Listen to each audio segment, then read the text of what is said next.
प्यारे दोस्तों नमस्कार और एक बार आपका पुनः स्वागत है। कल हमने बात की थी लॉर्ड सभा के गुण और दोषों की। आज हम बात करेंगे लॉर्ड सभा में जो दुर्गुण हैं उनको कैसे सगुण में बदला जा सकता है या लॉर्ड सभा में किस प्रकार क्या है सुधार किए जा सकते हैं। और आज से ही नहीं, जब से लॉर्ड सभा अस्तित्व में आई है तब से ही क्या है विभिन्न सुधारकों द्वारा या विभिन्न जो सदस्य हैं उनके माध्यम से लॉर्ड सभा में सुधार के लिए विभिन्न प्रयत्न भी किए हैं। और इसके लिए विविध प्रकार की समितियों का, आयोगों का और सम्मेलनों का भी क्या है सम्मेलनों को भी क्या है आयोजित किया गया है और उसमें कई प्रकार के विचार निकलकर सामने आए हैं। इनमें राजबरो समिति, लॉयड जॉर्ज आयोग तथा ब्राइस आयोग क्या है कुछ महत्वपूर्ण आयोग रहे हैं जिन्होंने कि लॉर्ड सभा में सुधार के लिए महत्वपूर्ण सुझाव सुझाए हैं। और अब तक के जो सुधार हुए हैं उसको देखते हुए ये कहा जा सकता है कि लॉर्ड सभा के विपक्ष में नहीं वरन इसमें सुधार लाने की पक्षधर क्या है ये आयोग रहे हैं। और जनता क्या है कभी भी लॉर्ड सभा को समाप्त नहीं करना चाहती बल्कि लॉर्ड सभा में क्या है सुधार लाना चाहती है। जितने भी आयोगों के विचार आए हैं सुधार की दृष्टि से कुछ अपेक्षाकृत कम महत्व के सुझावों को भी क्या है जनता ने और वहां की संसद ने स्वीकार भी किया है। जैसे 1958 के जीवन पर्यंत पियर अधिनियम के आधार पर 3 मुख्य सुधार किए गए। पहला, कुछ सीमित संख्या के जीवन पर्यंत पियर रखे गए, यानी कि उनको सीमित किया गया। ये जीवन पर्यंत पियर जो थे यानी कि जो अपने जीवन एक बार सदस्य बनने के पश्चात क्या है जीवन भर क्या है सदस्य बने रहते थे, तो उसको सीमित किया गया। दूसरा, स्त्रियों को भी पियर बनाने की व्यवस्था की गई। और तीसरा, सदस्यों के लिए कुछ दैनिक भत्ता आरंभ किया गया। जीवन पर्यंत पियर रखने के पीछे जो मूल उद्देश्य था वह यह था कि सरकार राष्ट्र के अनुभवी एवं सुप्रतिष्ठित व्यक्तियों को लॉर्ड सभा में स्थान देकर सभा की कार्यवाही को क्या है अधिक सक्रिय और प्राणवान बना सके। लगभग 5 वर्ष बाद ही पियरेज एक्ट के माध्यम से, जो कि वर्ष 1963 में आया, उसके माध्यम से भी कुछ सुधार किए गए। जैसे पैतृक लॉर्ड जीवन भर के लिए अपने लॉर्ड पद का परित्याग कर सकते हैं। यानी कि जो पैतृक लॉर्ड है यानी कि एक बार आप लॉर्ड बन गए तो आप क्या है हमेशा ही क्या है लॉर्ड सभा के सदस्य बने रहेंगे, तो उसको त्यागने का अधिकार इनको दिया गया।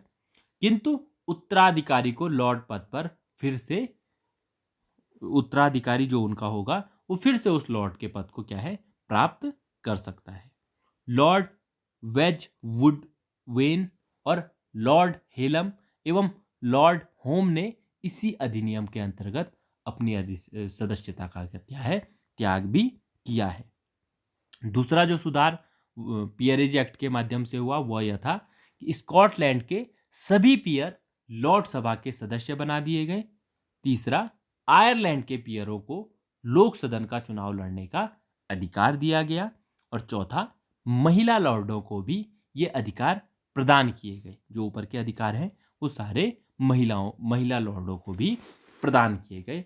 तो इस प्रकार हम समझ सकते हैं कि ये क्या है क्रांतिकारी परिवर्तन थे और जनता क्या है लॉर्ड सभा में सुधार चाहती है किंतु लॉर्ड सभा का खात्मा नहीं चाहती है।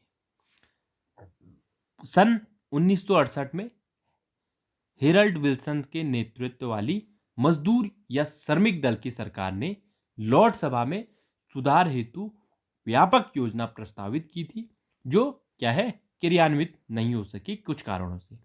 फिर भी हम स्पष्ट रूप से कह सकते हैं कि विभिन्न सुधारों ने लॉर्ड सभा को प्रजातांत्रिक सिद्धांतों के अनुकूल ढालने में उल्लेखनीय योगदान दिया है। और अब लॉर्ड सभा में और क्या सुधार किए जा सकते हैं, तो वो निम्नलिखित सुधार हो सकते हैं।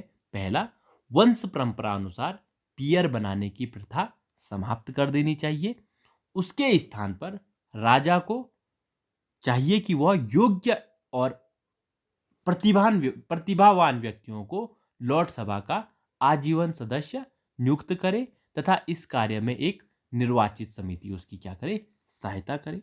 दूसरा हो सकता है वर्तमान पियर अपने में से निश्चित संख्या में कुछ को लॉर्ड सभा का प्रतिनिधि निर्वाचित करें और धीरे धीरे इनका प्रतिनिधित्व हो जाएगा और एक समय ऐसा आएगा कि जब वंशानुगत पियर समूह क्या है, स्वतः ही समाप्त हो जाएगा।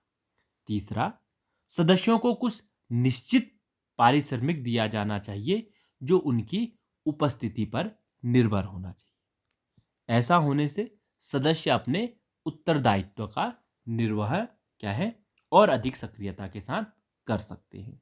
चौथा, सदस्यों को यह छूट होनी चाहिए कि वो लोक सदन का सदस्य बनने के लिए लॉर्ड सभा की सदस्यता का क्या है, परित्याग कर सके। और पांचवा, इस प्रकार की व्यवस्था होनी चाहिए कि लॉर्ड सभा विधेयकों को केवल निश्चित समय तक विलंबकारी अधिकार रखते हुए भी व्यवस्थापन कार्य में महत्वपूर्ण भाग ले सके और लोक सदन के सक्रिय सहयोगी बन सके। यानी कि जो 1 वर्ष तक किसी विधेयक को रोकने की व्यवस्था है उसको घटाकर कुछ कम किया जाना चाहिए। 6 माह कर सकते हैं, 3 माह कर सकते हैं, किंतु उसकी अवधि को घटाना चाहिए। और अब तक जो सुधार की कोशिश की गई है उसमें कुछ बाधक कारण रहे हैं, उन पर भी आज बात कर लेते हैं। पहला, जो बाधक कारण रहे हैं उसमें निम्नलिखित है। पहला है, ब्रिटेन के राजनीतिक दलों में अभी तक यह समझौता नहीं हो सका है कि लॉर्ड सभा का सुधार किन आधारों पर तथा किन सिद्धांतों पर किया जाए, पहला। दूसरा, अभी तक कोई भी संतोषजनक सुधार योजना प्रस्तुत नहीं की जा सकी है, क्योंकि जब जो मुख्य दल है उनमें सहमति नहीं बनी तो योजना भी प्रस्तुत कहां से होगी। तीसरा, ब्रिटिश जीवन में परंपराओं का भारी महत्व है और जिस प्रकार संविधान में परंपराओं की अभेद स्थिति है वही लॉर्ड सभा के संबंध भी है। अतः लॉर्ड सभा के परंपरागत स्वरूप में परिवर्तित करना क्या है, सरल कार्य नहीं हो पा रहा है। चौथा, राजतंत्र में द्वितीय सदन में पूर्ण सुधार प्रस्तावित करना भी क्या है, एक कठिन कार्य है। और पांचवा, लॉर्ड सभा की शक्तियां पहले ही अत्यधिक क्षीण हो गई है, अतः उसमें सुधार करने के साथ साथ उसकी शक्तियों को पुनर्जीवित करने का कठिन प्रश्न भी जुड़ा हुआ है। तो ये थे लॉर्ड सभा में जो अब तक सुधार हुए हैं। 2 एक्ट आपको याद रखने हैं, 1958 का और 1963 का एक्ट, और उसके माध्यम से क्या क्या सुधार हुए हैं। और दूसरा प्रश्न हमने आज जाना कि जो सुधार में अब तक बाधक कारण बन रहे हैं उनको भी हमने जाना। तो मेरा विश्वास है कि इसने कहीं ना कहीं आपके ब्रिटिश लॉर्ड सभा के संदर्भ में जो ज्ञान है उसमें वृद्धि की होगी।